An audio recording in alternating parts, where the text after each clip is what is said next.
यस्तो छ इनिसा विक हत्या प्रकरणको पोस्टमार्टम रिपोर्ट।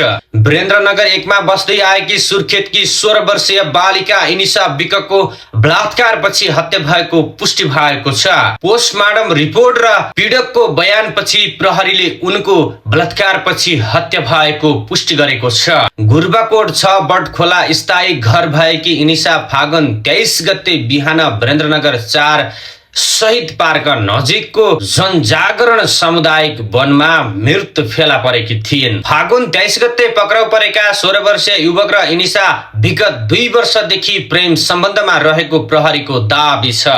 युवकको बयानका अनुसार 23 गते बिहान शहीद पार्क घुम्न जाने पूर्व सल्लाह अनुसार उनीहरू पार्क नजिकैको जंगलमा गएका हुन्। त्यहाँ जबरजस्ती करणीपछि मृतकको पाठेघर च्यातिएको र अत्याधिक रक्तचापपछि मृत्यु भएको प्रहरीको भनाइ छ। कर्णाली प्रदेश अस्पताल कालागाउँका 3 जना चिकित्सक सहित भेरी अस्पताल बाँकेका फ्रान्सिक विशेषज्ञ डाक्टर अभिनव शाक्यले तयार पारेको पोस्टमार्टम रिपोर्ट बुधबार आएको छ।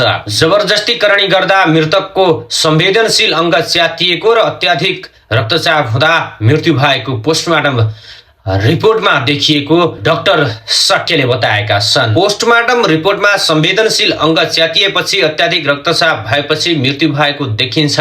उनले भने पाठेघरसम्म घाउको दब्बा देखिएको डाक्टर शाक्यले बताए। पीडितको संवेदनशील अंग पुरै च्यातिएर पाठेघरसम्मको घाउको कालो धब्बा देखिएको छ, डाक्टर शाक्यले भने।